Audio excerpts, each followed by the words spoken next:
The Broadway show is back with another stacked episode. Glad you're here. I'm Tamsin Fidel. We got trouble.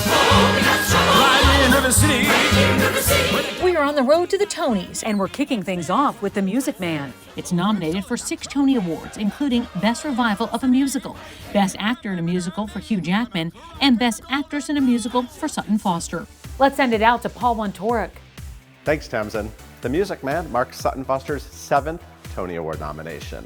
I got to sit down with Marian the librarian herself at the stunning, historic Morgan Library and Museum.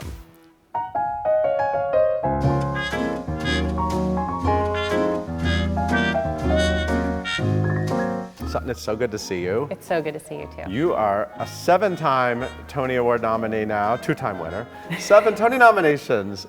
Congratulations. Thank you. I feel like this one must feel different in a lot of ways. It does, actually. It really means a lot.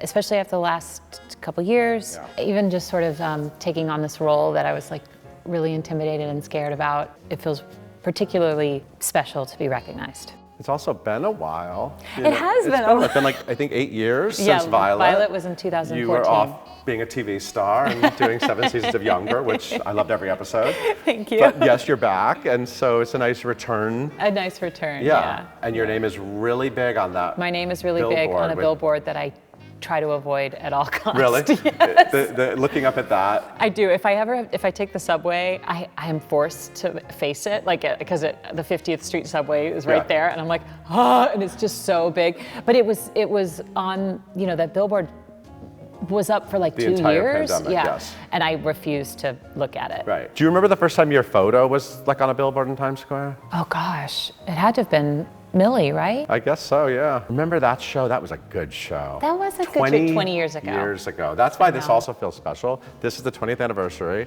of your first Tony nomination and first Tony Award win. That's so crazy. I mean, that show was opening this time of year. I know. You think about how long Music Man took to get to this moment. Yes. And then Millie, it was like it opened and then you immediately, like you won a Tony like a few weeks later. I know. That was a whirlwind. And I really, I don't even know if I had the capacity to really appreciate it. It was all happening so quickly, and I can look back on it now and have perspective and go, wow, look at that, look what happened there. I think I have a greater sense of gratitude and appreciation now, especially because it was gone. So I think with theater non-existent, you come back to it, and there's not a day that I don't walk into the theater without I'm like, we're on Broadway. We get to do what we love, Yeah. And so there's like a greater appreciation of every single step. But it's a very different world. It's very different backstage. Your day-to-day life is very different now. What is it like starring on Broadway right now? Obviously, you very publicly, you got COVID very early in the run. I did, I got COVID. And Mr. Hugh Jackman got COVID. Yeah, so we are still living with COVID. I mean, the biggest difference is that we aren't allowed any backstage guests. Right. So we're like in a little bubble. Yeah. Everyone is really diligent about wearing masks, and you have your little masks, and like, you kind of, I don't know, people have gone on stage with their masks on because we're so used to them now. That's hilarious. So you like just forget. Accidentally just walking. Of course, and you're like, they were saying, like whatever, the Iowa Stubborn, they're starting singing, they're going, slowly ripping off a mask, But we've just become so used to it. Especially when we were rehearsing with masks on, doing big dance numbers, and you're just doing it, and you get to whatever it takes to do the thing. I didn't know. I thought, will audiences be different? Like will it somehow? Will they feel inhibited? Will they not want to like respond? But audiences have been like incredible and so responsive and uproarious and like joyful and but it feels that way backstage. I mean, on stage and backstage too. You are playing Marian the librarian, and here we are. I know. And we are at J. Pierpont Morgan's legendary library. This is a very famous New York City landmark. It's incredible. I've never been here. It's so beautiful. I'm glad that we were able to bring you here. This is part of the Morgan Library and Museum. People should visit it. Yeah, Marian would lose her mind in here. Yes, absolutely. Yes, she would, and she would run a tight ship. Yeah, she would. Yeah. Yeah, I could picture you on like ladders and doing a whole Marian Librarian number with Hugh Jackman. I see it. Exactly. For the movie. Let's do a movie. Okay. Do you think there's a copy of Hooked in here? Probably. Well, there will be someday. Yeah. Oh yeah. Your memoirs, which I actually loved reading. That was one of the projects that you dove into during the pandemic, during your time at home. You wrote a really cool, unique memoir. Thanks. Because it was, what's the subtitle? Hooked. Oh, How Crafting Saved My Life. How Crafting Saved My Yeah, Life. I had this idea. I'd always wanted to write a book. It was something, I had like this bucket list, you know, as a kid. I was like, I'm going to write a book and run a marathon. Those are the only two I remember. I haven't run a marathon yet, but I had a very complicated relationship with my mom, and I knew I wanted to tell her story and my story with her. And then after I adopted my daughter, it was like, there was something about how we pass stories and inherit stories and how we raise our children and then I was trying to figure out a way to tie everything together, and so I remember pitching the idea to my agent and saying, I was like, all right, I have this idea about telling it through crafting and like through the things I make or have made, because they all tell stories and they all like are like little time capsules of like certain time periods of my life. And then suddenly when I came up with that concept, then the story sort of wrote, it was all kind of everything kind of came out. I loved it. Thanks. And there's crafting tips and an interview with Patti LuPone. I know. Throw that in there. I'm a huge Patti LuPone fan, and she was like instrumental about why I am doing what I'm doing. And I remember watching her when I was 15 years old on the Sondheim celebration at Carnegie Hall, and just being like, what is this? Who is that? Yeah, singing Being Alive. She sang Being Alive from Company, and I was so obsessed. And I'd met her several times, and you know, we've never had the opportunity to work together, but she knows my name, you know, like there's things like that. We were like, Patti LuPone knows my name. So when I was writing the book and I realized, oh, she's such a big part of it, I sent her a text and said, would you be up for me interviewing you? And she said yes. And so we like spoke on Zoom for an hour. And she was remarkable. It was like one of the greatest hours of my life. And your second Tony Award was actually for playing Reno Sweeney in Anything Goes. Yes. And that was, I know, a role that was intimidating, partly because of Patti LuPone, because she had played it on Broadway. Yeah. And I'm sure it was kind of like, I'm doing a Patti LuPone role. Yeah, and Reno, like, I didn't really know what I had sort of signed up for. Which is, I don't know, I leap a lot in my career without thinking at times. I mean, I feel the same way about Marian too. I kind of was like, I was like, okay, and then I went, wait a minute, what have I done? You know, and I did that with Reno, and it took me a while to find her, and I felt like that was a time when I leapt, and then I was like, uh-oh, I'm drowning. Like, I was like, uh-oh, how do I figure this out? And then I had this opportunity to play her again 10 years later in London this past summer on the West End, and that was really cool to be able to revisit her 10 years later with 10 years of life experience, and to be able to actually sort of step into those shoes with more confidence, you know, and again, like enormous gratitude, because it was my first time back on stage after and theater was opening up there before it was opening up here. And so I felt like I was like chasing the art, you know. I was like, I have to be back on stage in some way. And then to be able to revisit her was really, really, that was like a huge gift.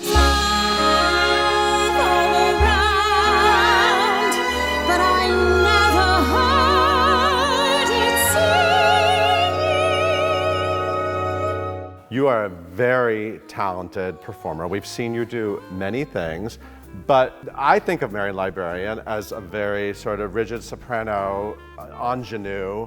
I don't immediately think Sutton Foster. Me neither. It was a surprise for me as well. So I remember getting a call from my agent about it, and they said they're doing a revival with Hugh Jackman of The Music Man, and they're talking about you as Marian. And I went, what?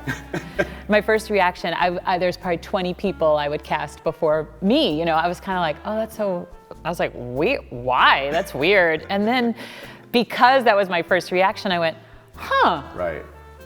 Maybe there's something. It intrigues you. It intrigued me, the leap, or the challenge, or maybe there's an opportunity there, or maybe there's another way in, or another way to see her. And so, like, right after I was cast, I was like, maybe I should watch the movie. So we watched the movie, and I was like, oh, I see something here. I was like, I saw like a backstory, and I was like, oh, she's got a past. She has there's something going on. I was like, oh, there's something to work with here. And then it was 2 years later until we started rehearsal, working with Jerry Zaks and working with Hugh, and they were talking about this other version of My White Knight.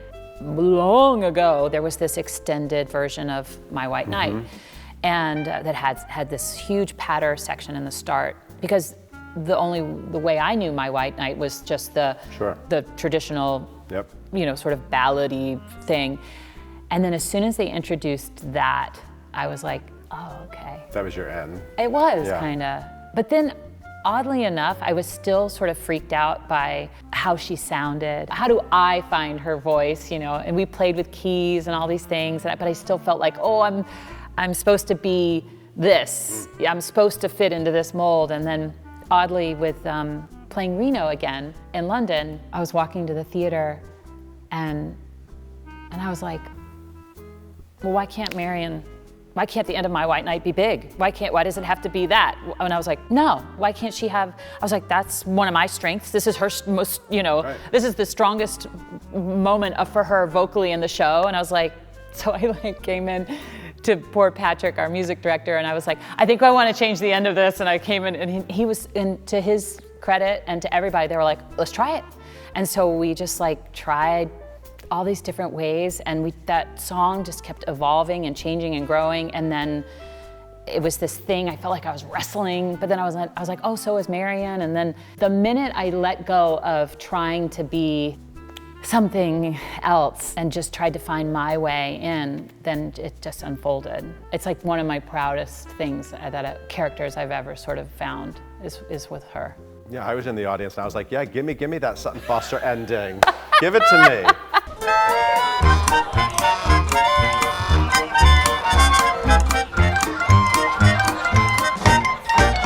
We have a certain international movie star to talk about, Mr. Hugh Jackman. You actually were starring in Thoroughly Modern Millie when he first made his Broadway debut in The Boy from Oz. It was the same, you were on Broadway with your Tony Award winner, and some upstart showed up to do The Boy from Oz, and you've met a few times. Yeah, he came to see Millie. I have a photo of, I don't remember, it's like I have photo evidence. Right. And we've met several times, and then, but we had never really officially worked together. I did a couple workshops of Greatest Showman with him, so I met him then, but only for a couple days here and there. Right. And then you had a great moment on the Tony Awards. Yes. That great moment. Yes. When he was hosting. Yeah, he picked me up.